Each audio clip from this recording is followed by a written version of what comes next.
নমস্কার বন্ধুগণ। এর আগের পর্বে আমরা শিখেছি কোন ভাবের কী নাম এবং সেই ভাবের অধিপতি গ্রহ কোনগুলো, সেগুলো আমরা সব জানতে পেরেছি। আজকে আমরা দেখব সেই ভাবগুলো থেকে আমরা কি কি জিনিস বিচার বিশ্লেষণ করে থাকি। তাই প্রথম হচ্ছে মেসের ঘর। প্রথম ঘরটা, সেই ঘর থেকে আমরা কি জানতে পারি? মানুষের আকৃতি, যে জাতক বা জাতিকার বিচার করা হবে সেই জাতক জাতিকার আকৃতি কেমন হবে, মুখমণ্ডল কেমন হবে, তার মাথার ব্রেন কেমন থাকবে, চিন্তা ভাবনা কেমন, তার স্বাস্থ্য কেমন, এগুলো সব কি আমরা এই প্রথম ভাব থেকে জানতে পারি। আচ্ছা, দ্বিতীয় ভাব থেকে আমরা কি জানতে পারি? সেই জাতক জাতিকার ধন সম্পত্তি কেমন থাকবে, কুটুম্বের সঙ্গে তার সম্পর্ক কেমন থাকবে, অর্থ সম্পত্তি কত থাকবে, তার জমানো পুরনো সম্পত্তি কত থাকবে, এসবগুলো কি আমরা দ্বিতীয় ভাব থেকে জানতে পারি। এছাড়াও আমরা মুখের বাণী, মানে মুখের ভাষা, সেই জাতক জাতিকার মুখের ভাষা কেমন হবে, সে কতটা মানুষকে আপ্যায়নভাবে কথা বলতে পারবে, সেই সবগুলো আমরা কি দ্বিতীয় ভাব থেকে জানতে পারি। তৃতীয় ভাব থেকে আমরা কি জানতে পারি? সেই জাতক জাতিকার সাহস কতটা থাকবে, তার ভাই বোনের সাথে তার সম্পর্ক কেমন হবে, তার পরাক্রম করার ক্ষমতা কতটা থাকবে, কোনো কিছু বিষয়কে নিয়ে কাজ করার ক্ষমতা তার কত থাকবে, সেসব কি আমরা তৃতীয় ভাব থেকে জানতে পারি। চতুর্থ ভাব থেকে আমরা কি জানতে পারি? সেই জাতক বা জাতিকার তার মায়ের সাথে তার সম্পর্ক কেমন থাকবে, তার হৃদয় কেমন হবে, তার যানবাহন কত থাকবে, তার সুখ শান্তি চলমান সম্পত্তি, মানে তার যে বাড়ির মধ্যে রানিং যে সম্পত্তি, তার হয়তো পূর্বপুরুষ রেখে গেছে কিছু সম্পত্তি, সেই সব সম্পত্তি, গৃহস্থ জীবন, সেই সবগুলো সমস্ত কিছু আমরা কি এই চতুর্থ ঘর থেকে জানতে পারি। পঞ্চম ঘর থেকে আমরা কি জানতে পারি? যে সেই জাতক বা জাতিকার পড়াশুনো কেমন হবে, প্রেম ভালোবাসা কেমন হবে, তার সন্তান কেমন হবে, সেসবগুলো কি আমরা পঞ্চম ভাব বা পঞ্চম ঘর থেকে জানতে পারি। ষষ্ঠ ঘর থেকে আমরা কি হিসেবে জানতে পারি?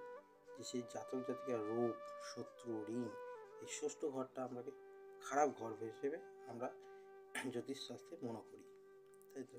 এই ষষ্ঠ ঘর থেকে রোগ, ঋণ, শত্রু, এসবগুলো জানতে পারি। এছাড়াও আমরা কি মামার বাড়ির সাথে তার সম্পর্ক, মামা মাসি এবং চাকরি নিয়েও এই ষষ্ঠ ঘর থেকে বিচার করা হয়। সপ্তম ঘর থেকে কি জানা যায়? যে তার দাম্পত্য জীবন, বিবাহিত জীবন, স্বামী স্ত্রীর মধ্যে সুখ কতটা থাকবে, এসবগুলো আমরা সপ্তম ঘর থেকে জেনে থাকি। এছাড়াও কি জানতে পারি? সেই জাতক জাতিকার ব্যবসা হবে নাকি সে চাকরি করবে। চাকরির ক্ষেত্রে আমরা ষষ্ঠ ঘরটাকে বিচার করি, আর ব্যবসা করলে ব্যবসা যদি তার ঠিক মতো হয়, সেই হিসাবে আমরা সপ্তম ঘরটাকে বিচার করি।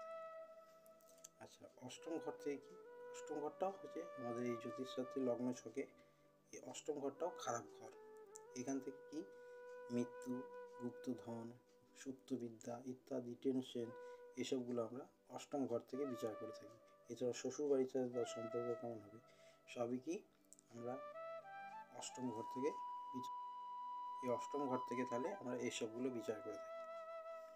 আচ্ছা, নবম ঘর থেকে আমরা কি যে জাতক বা জাতিকা ধার্মিক হবে নাকি, তার ভাগ্য কেমন হবে, তার পিতার সাথে সুখ কেমন থাকবে, তার পিতার সাথে তার কেমন বিহেভিয়ার হবে, পায়ের জ্যাঙের মধ্যে কোনো সমস্যা থাকবে নাকি, তার বিদেশ যাত্রা হবে নাকি, এগুলো কোনগুলো থেকে? নবম ভাব থেকে আমরা জানতে পারি। আচ্ছা, দশম ভাব থেকে আমরা কি কর্মভাব কেমন হবে, সে প্রতিষ্ঠিত হতে পারবে কিনা, তার চাকরি হবে না ব্যবসা হবে, পায়ের হাঁটুতে কোনো সমস্যা থাকবে নাকি, এগুলো কি সব দশম ঘর থেকে জানতে পারি। তার যদি চাকরি হয় তাহলে দশম ঘরের সাথে ষষ্ঠ ঘরের একটা কানেকশন থাকবে গ্রহেদের মধ্যে, তাহলে তার চাকরিতে উন্নতি হবে বা সে চাকরি পাবে। আর সে যদি ব্যবসা করতে যায়, ব্যবসা যদি হয় তার মধ্যে, তাহলে তার সপ্তম ঘরের সাথে দশম ঘরের একটা কানেকশন থাকবে গ্রহদের, তাহলে তার ব্যবসাতে সে উন্নতি করতে পারবে। এই দশম ঘর থেকে আমরা এই জিনিসগুলো জানতে পারি। আচ্ছা, একাদশ ঘর থেকে আমরা কি জানতে পারি? তার বন্ধুর ভাগ্য কেমন হবে, বন্ধুত্ব কেমন থাকবে, তার লাভ কতটা হবে, সব কিছুতেই সে লাভান্বিত হবে কিনা, স্বপ্ন পূরণ তার হবে নাকি, তার ইচ্ছে পূরণ হবে নাকি, এগুলো থেকে জানতে পারি আমরা একাদশ ঘর থেকে। আচ্ছা, দ্বাদশ ঘরটা হচ্ছে খারাপ ঘর। দ্বাদশ ঘর থেকে তার ব্যয় হবে, ক্ষতি হবে, জেল যাত্রা, বিচ্ছেদ, এগুলো কি দ্বাদশ ঘর থেকে আমরা জানতে পারি। তাই এই লগ্ন ছকে দ্বাদশ ঘর, অষ্টম ঘর আর ষষ্ঠ ঘরকে আমরা খারাপ ঘর হিসাবেই ধরে থাকি।